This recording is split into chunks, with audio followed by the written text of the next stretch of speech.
सरकार सुरक्षा का साधन देती है तो उसमें अन्य लोगों के मन में कहीं पर भी क्रूरता, उद्दंडता की प्रवृत्ति का जागरण नहीं होगा। नग्न दिगंबर है, बिना जूता चप्पल सुरक्षा के चलते हैं। सभी लोग आनंद से चल रहे थे, लेकिन कोई पिया हुआ होगा या किसी प्रकार की मानसिकता होगी, एकदम से टक्कर मारा।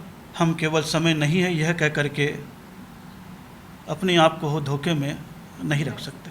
भारतीय संस्कृति का जो जीवन है, संविधान है, नियम है, उसका सभी लोग परिपालन करते हैं। इसलिए स्वतंत्रता के अधिकार को बंधन में न डाला जाए, स्वच्छंद न हो, इसका प्रयास अवश्य किया जाए। नमस्कार दोस्तों, आप देख रहे हैं पंजाब केसरी राजस्थान और मैं हूं आपके साथ इशिका जैन। कर्नाटक से हाल ही में एक ऐसी खबर सामने आई जिसने देश भर को झकझोर दिया। दरअसल कर्नाटक में एक जैन मुनि की कामकुमार नंदी जी महाराज की निर्मम हत्या कर दी गई और उसके बाद उनके शव के टुकड़े काट कर बोरवेल में फेंक दिए गए।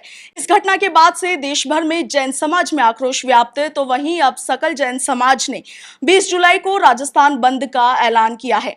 हमारे साथ जैन मुनि सौरभ सागर जी महाराज मौजूद है। पूरे मामले को लेकर उनसे बातचीत करेंगे। महाराज श्री, 20 जुलाई को सकल जैन समाज बंद का आह्वान किया गया है राजस्थान में। पूरे मामले को लेकर, पूरी घटना को लेकर क्या कुछ कहेंगे? भारतीय संस्कृति में संतों की वंदना मानी गई है, इसलिए उनकी वंदना भारतीय संस्कृति में बरकरार रहे। प्रतिशोध जो क्रूरता में बदली है और एक अहिंसा प्रेमी संत की हत्या हुई है, इसके लिए सत्ता के पास भी खबर पहुँचे और जन संस्कृति और संतों की सुरक्षा बरकरार रहे।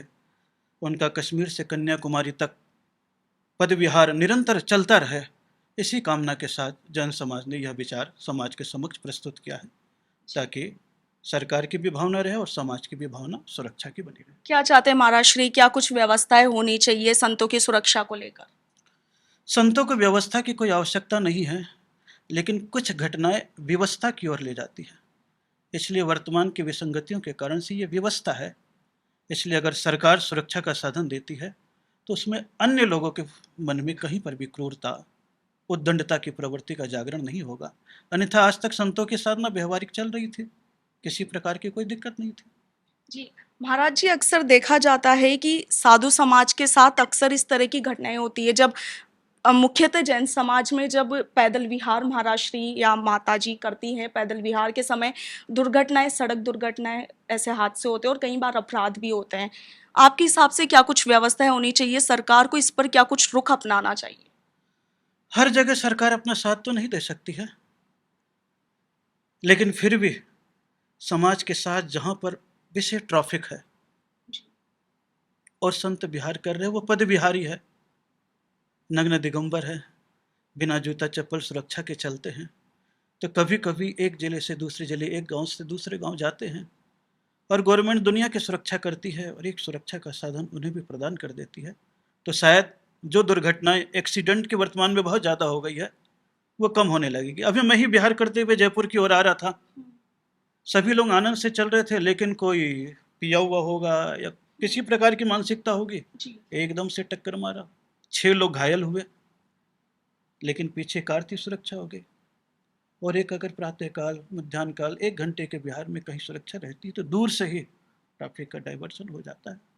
इसलिए व्यवस्था सामान्य बातें हैं जो समाजगत है, संतगत है, लेकिन फिर भी अधिकार जिनके क्षेत्र में आता है, जिन क्षेत्र में अधिकार, वो व्यवस्था करते हैं तो और ज़्यादा सुरक्षा आ जाती है। जी महाराज श्री, एक सवाल पूछना चाहूंगी कि आपको क्या लगता है कि आजकल देखिए लोगों के मन में धार्मिक भावनाएं तो है, बहुत ज्यादा भी है, किसी के में कम भी है, लेकिन लोगों के पास कहीं ना कहीं समय की थोड़ी कमी रहती है। तो आपको क्या लगता है कि संत समाज को अपनी जीवन शैली में कुछ एक बदलाव करने की आवश्यकता है?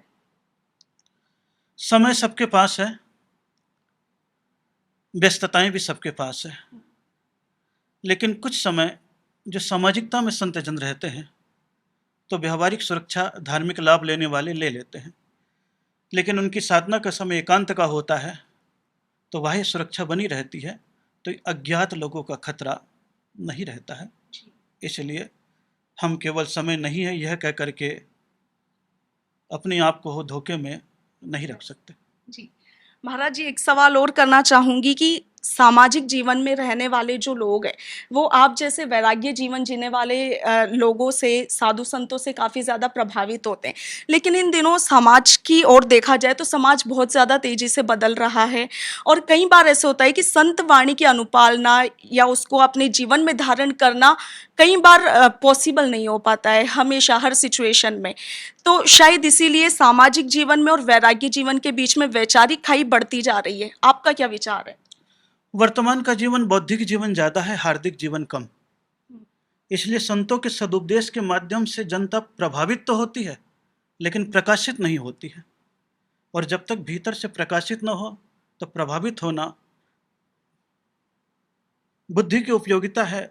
और जब वह आचरण में बदल जाता है तो आध्यात्मिकता, धार्मिकता, आधुनिकता, सामाजिकता, व्यवहारिकता, ये सारी चीज़ें एक दूसरे के साथ संबंधित होकर के उसके जीवन का भी उत्थान करती है, धर्म का भी विकास करती है, और मानवीय सौहार्द और सभ्यता का स्वाभाविक रूप से विकास होने लगता है। लेकिन महाराज जी, आपको नहीं लगता कि इस मॉडर्निटी के ज़माने में जो आजकल के बच्चे होते हैं, संस्कारों को कहीं ना कहीं थोड़ा बहुत पीछे छोड़कर मॉडर्न चीज़ों को ज़्यादा अपने जीवन में उतार रहे हैं?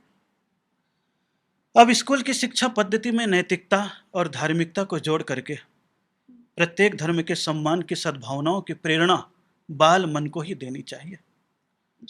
केवल इट ड्रिंक वे मेमोरी, खाओ पियो मौज रहो, जियो, दोबारा जिंदगी नहीं मिलेगी, इस प्रकार की मानसिकताओं ने आजकल के नई पौधे के मन को बदल दिया है।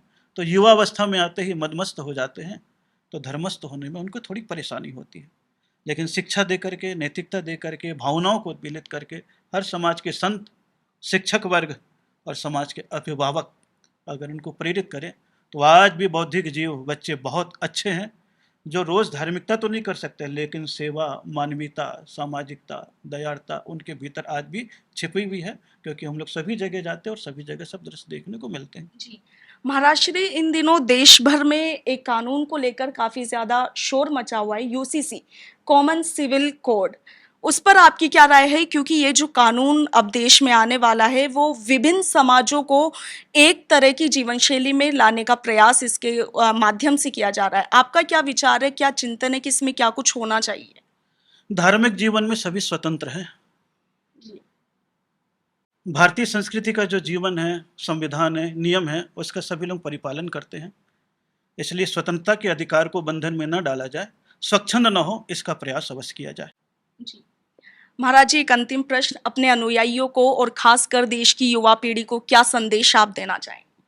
बस युवा पीढ़ी व्यसन मुक्त हो, नैतिकता के साथ जुड़ें, सेवा भाव को अपने भीतर जन्म दें, सांप्रदायिक सौहार्द बनाए रखें, आक्रामक रूप न अपनाएं, यही मेरी भावना है।